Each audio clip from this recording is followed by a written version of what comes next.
అరుణాచల శివ. మనము అరుణాచలంలో చూడవలసినటువంటి పురాతనమైన ఆలయాల గురించి సిరీస్ అయితే చేస్తున్నాం కదా. అందులో మరో మహత్తరమైనటువంటి ఆలయం అన్నమాట పచ్చయ్యమ్మన్ కోవెల్. దీన్ని అమ్మవారు కాంచీపురంలో తపస్సు ఆరంభించిన తర్వాత తపస్సు అయిపోయిందన్నమాట అమ్మవారిది. తర్వాత అమ్మవారు శివుడిలో సగభాగాన్ని పొందడానికి కోసం మళ్ళీ అరుణాచలంకి అయితే వస్తారు. అరుణాచలంకి వచ్చిన తర్వాత గౌతమ మహర్షి యొక్క గైడ్లైన్స్ ప్రకారం ఫస్ట్ అమ్మవారు తపస్సు చేసిన ప్రదేశం అన్నమాట ఈ పచ్చయ్యమ్మన్ కోవెలు. మీరంతా చుట్టుపక్కల చూడవచ్చు, ఇదంతా కూడా అరుణాచల గిరి అన్నమాట. దట్టమైన అరణ్యం లాగా ఉంటుంది. సో ప్రస్తుతం అయితే మనము పచ్చయ్యమ్మన్ కోవెల్ దగ్గర ఉన్నాము. ఇక్కడ ఏంటంటే అసలు చాలా గొప్ప శక్తులన్నీ కూడా ఇక్కడ ఉన్నాయి. అమ్మవారు తపస్సు చేసుకోవడానికి ఇక్కడికి వచ్చినప్పుడు సాక్షాత్తుగా అమ్మవారి యొక్క శక్తి స్వరూపాలని గ్రామ దేవతలుగా పిలుస్తారన్నమాట. మీ అందరూ చాలామందికి తెలిసిందే. పోలేరమ్మ కానీ, ముత్యాలమ్మ, ఇలా 108 అవతారాలు ఉన్నాయన్నమాట. అలా శైవత్వంలో వాళ్ళని మునీశ్వరులు అంటారు. సో వాళ్ళు కూడా ఇక్కడ అమ్మవారికి కాపలాగా వచ్చారన్నమాట. మీకు ఆలయంలోకి మనం ఎంట్రన్స్ కానీ చూసుకుంటే ఫస్ట్ ఆ మునీశ్వరులు ఉంటారు. అలాగే సూక్ష్మ రూపంలో ఉన్నటువంటి మునీశ్వరులు లోపల కూడా ఉంటారు అనమాట. అలా 3 భాగాలుగా ఉంటారు ఇక్కడ మునీశ్వరులు. సో ఇక్కడ మునీశ్వరుల శక్తి అయితే చాలా గొప్పగా ఉంటుందన్నమాట. ఒకానొకప్పుడు ఈ అరుణాచలం మొత్తం కూడా ప్లేగు వ్యాధి వ్యాపించినప్పుడు భగవాన్ రమణ మహర్షుల వారు వారి యొక్క సన్నిహితుల్ని తీసుకొచ్చి చాలా ఏళ్ళు ఇక్కడ ఉన్నారన్నమాట. సో ఆ ప్లేగు వ్యాధి ఇక్కడికి వ్యాపించలేదంటే అది అమ్మవారి శక్తి, ఇక్కడ ఉన్నటువంటి ఆ గ్రాస్పిక్ పవర్ అన్నమాట. అందులోని ఇది అరుణాచల గిరికి చాలా దగ్గరలో ఉంటుంది కాబట్టి ఇక్కడ చాలా గొప్ప గ్రాస్పిక్ పవరు ఉందన్నమాట. అది మామూలుగా ఇక్కడ ఉన్నటువంటి ప్రజలకు తెలియక అంతకుముందు ఇక్కడంతా కూడా బలులు ఇచ్చేవారు, కొంచెం తగ్గాయని చెప్పొచ్చు. కాకపోతే ఇక్కడ చాలా గొప్ప పాజిటివ్ వైబ్రేషన్స్ ఉంటాయన్నమాట. అమ్మవారు ఇక్కడికి వచ్చి తపస్సు చేయడానికి వచ్చినప్పుడు ఏంటంటే ఇక్కడ ఉన్నటువంటి ప్రకృతి మొత్తం అమ్మవారి యొక్క శక్తికి మొత్తం పచ్చబడిపోయింది అన్నమాట. సో అది దానివల్ల అమ్మవారికి ఇక్కడ పచ్చయ్యమ్మన్ అని పేరు వచ్చింది. ఇక్కడ అమ్మవారికి నిదర్శనంగా పచ్చ కుంకుమ కూడా ఇస్తారన్నమాట. ఇది మనకి చాలా దగ్గరలోనే ఉంటుంది. బస్ స్టాండ్కి దాదాపుగా మనకి ఒక 500 మీటర్స్లో ఉంటుంది. మీకు గిరిప్రదక్షిణ చేసేటప్పుడు నంది సర్కిల్ వస్తుంది కదా, ఈశాన్య లింగానికి కట్టే దారిలో, అక్కడి నుంచి కరెక్ట్గా చూసుకున్నట్లయితే ఒక 100 మీటర్స్లోనే ఈ ఆలయం యొక్క ఆర్చ్ ఉంటుందన్నమాట. లోపలికి కొంచెం నడిచి రావాల్సి ఉంటుంది. లేదా మీకు ఇడుక్కు పిల్లయారు ఉంది కదా, అక్కడి నుంచి కూడా ఒక చిన్న షార్ట్ కట్ ఉంటుందన్నమాట. ఏ విధంగా కూడా ఈ ఆలయానికి చేరుకోవచ్చు. సో ఆలయం అయితే ఇప్పుడు కొత్తగా పునరుద్ధరిస్తున్నారు, కొత్తగా పెయింట్స్ వేసి చాలా అద్భుతంగా తీర్చిదిద్దుతున్నారు అన్నమాట.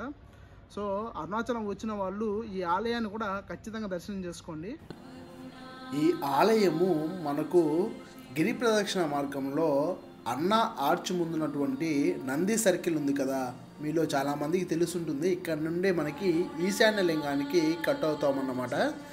అదే రోడ్లో కొంచెం ముందుకు వచ్చిన తర్వాత సుజుకి షోరూమ్ పక్కన మీకు ఒక ఆర్చ్ కనబడుతుంది. ఇక్కడ మీకు ఆపోజిట్లో ఒక చిన్న పార్కు కూడా కనబడుతుంది అన్నమాట.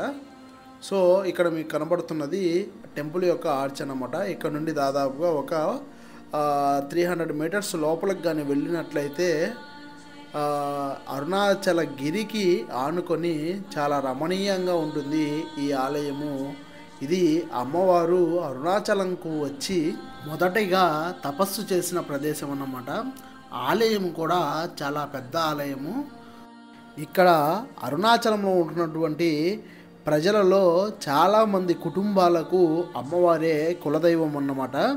ఇక్కడ అమ్మవారికి చాలా ఘనంగా ఉత్సవాలు కూడా చేస్తారు. ఇక్కడ ఈ అమ్మవారితో అరుణాచలంలో ఉన్నటువంటి ప్రజలకు విడదీయరానటువంటి అనుబంధం అన్నమాట. ఇంటిలో ఏ యొక్క పుణ్యకార్యాలు, ఏ శుభకార్యాలు జరిగినా కూడా అందరూ కూడా ఇక్కడికే వచ్చి చేయించుకుంటూ ఉంటారు. ఎప్పుడూ కూడా ఈ ఆలయము కొంచెం సందడిగానే ఉంటుంది. అరుణాచలంకి వచ్చే మన తెలుగు భక్తులలో చాలామంది ఈ ఆలయాన్ని దర్శించి ఉంటారు. కానీ చాలామందికి ఈ ఆలయం ఎక్కడుందన్నది కూడా అడ్రస్ తెలియట్లేదు అన్నమాట. చాలామంది కామెంట్స్తో అడుగుతూ ఉన్నారు. సో అందుకనేసే ఈ వీడియోని చేస్తూ ఉన్నాను. సో తెలియని వారికి ఈ ఇన్ఫర్మేషన్ యూస్ఫుల్ అవుతుంది. అలాగే మన అరుణాచల వీడియోస్ని మీరు అరుణాచలం మీకు తెలిసినటువంటి ఆధ్యాత్మిక గ్రూపుల్లో కూడా షేర్ చేస్తూ వారికి ఈ ఆధ్యాత్మిక సమాచారాన్ని కూడా చేరవేస్తూ ఉండండి.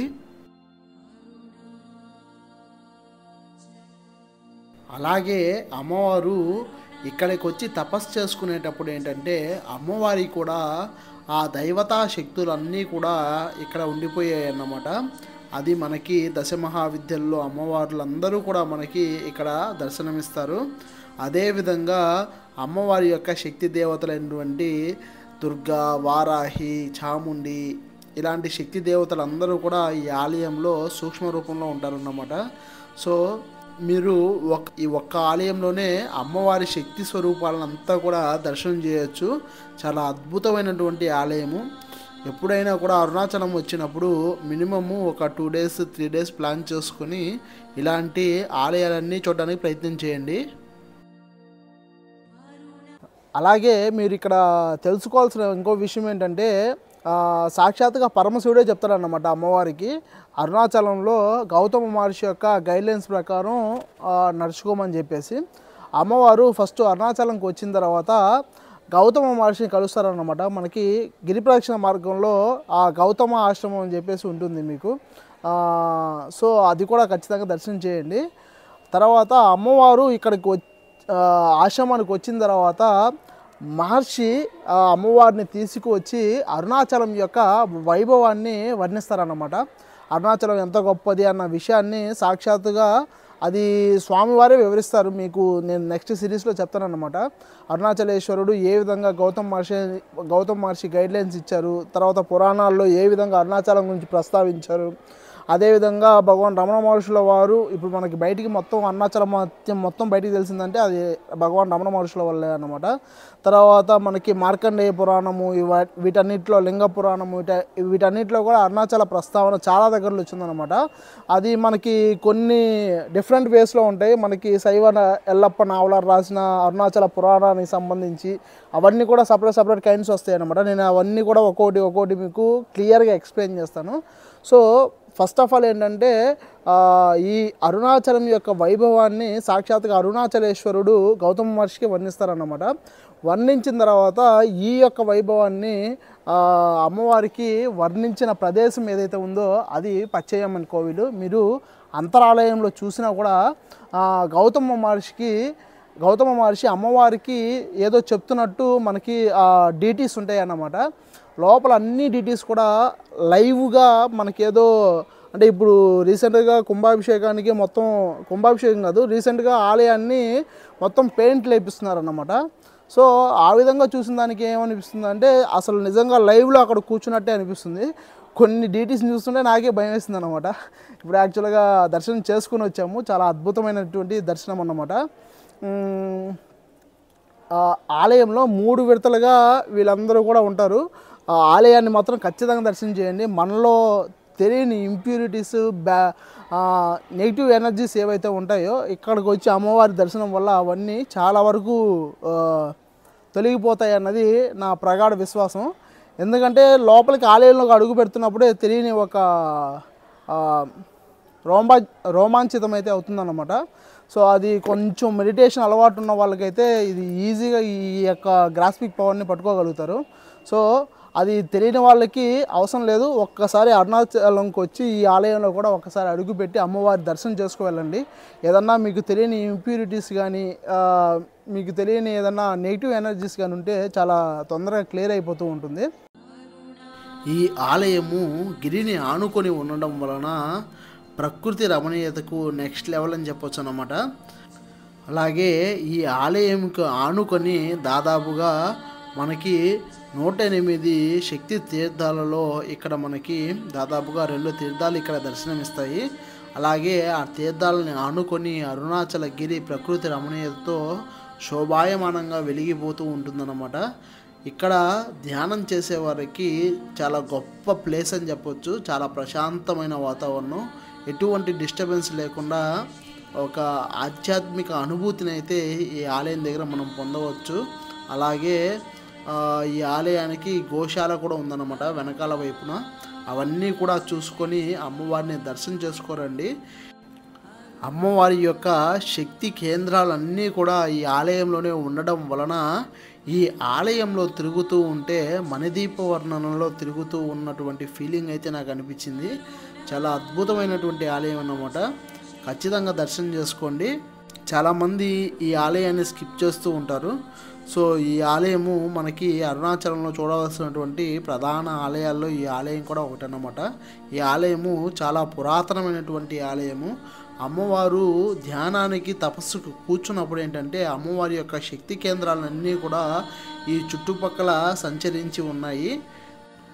ఇక్కడ మనకు కార్తీక దీపం అయిన తర్వాత కొన్ని రోజుల తర్వాత ఇక్కడ ఉత్సవాలు అయితే చేస్తారంట. అమ్మవారి యొక్క వాహనాలు కూడా మీరు కొత్తగా ఇక్కడ అమర్చడం మీరు చూస్తూ ఉన్నారు. ఆలయం అయితే సుందరీకరణలో పురాతనమైన ఆలయం అయినా కూడా చాలా అద్భుతంగా తీర్చిదిద్దారు. సో ఇక్కడ లోకల్ వాళ్ళు ఎక్కువగా వస్తారన్నమాట. ఇక్కడ అమ్మవారికి ఇచ్చే పచ్చ కుంకుమ ఏదైతే ఉందో అది చాలా పవర్ఫుల్ అన్నమాట. ప్రతి ఒక్కరు కూడా ఆ పచ్చ కుంకుమను ధరించి మనకి ఇక్కడ తిరుగుతూ ఉంటారు. అమ్మవారి ఆలయంకు ముందు ఈ విధంగా 2 కోనేరులు కూడా దర్శనమిస్తాయి.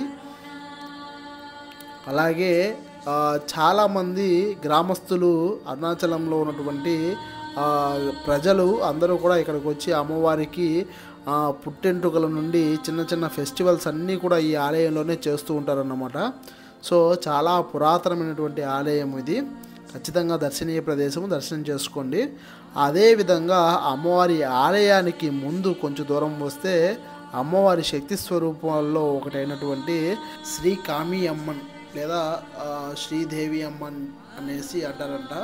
సో అమ్మవారి శక్తి రూపాల్లో ఒక రూపమైనటువంటి అమ్మవారు ఇక్కడకు వచ్చి కొన్ని మహిమలైతే చేసి ఉన్నారు. సో అందుకు నిదర్శనంగా అమ్మవారి యొక్క ఆలయాన్ని కట్టి ఇక్కడ పూజిస్తూ ఉన్నారు. ఈ ఆలయం కూడా చాలా పురాతనమైనటువంటి ఆలయం అన్నమాట. ఇక్కడ ఎవరు అడిగినా కూడా చెబుతారు ఇది కామిశెట్టి వీధి అనే వీధిలో ఉంటుందన్నమాట. ఇది జస్ట్ అమ్మవారి ఆలయానికి పోయే దారిలోనే కొంచెం లెఫ్ట్ టర్నింగ్ అని ఇచ్చుకున్నామంటే ఆ పక్కనే ఉంటుంది ఈ ఆలయం కూడా. ఇక్కడ కూడా మనకి ఈ ఆలయము గిరిని ఆనుకొని ఉంటుందన్నమాట. ఇక్కడ శివలింగము పంచముఖాలతో ఒక ఆర్చ్ అయితే ఉంటుంది. మీరు ఇక్కడ చూడవచ్చు అన్నమాట. ఈ ఆలయం కూడా గిరికి ఆనుకొని చాలా ప్రశాంతమైన వాతావరణంలో అద్భుతంగా తీర్చిదిద్ది ఉన్నారు. అంత దూరం వెళ్ళిన వాళ్ళు ఈ ఆలయాన్ని కూడా దర్శనం చేసుకొని రావడానికి ప్రయత్నించండి. ఇది కూడా చాలా పెద్ద ఆలయం అన్నమాట. నెక్స్ట్ వీడియోలో కలుసుకుందాం. అరుణాచల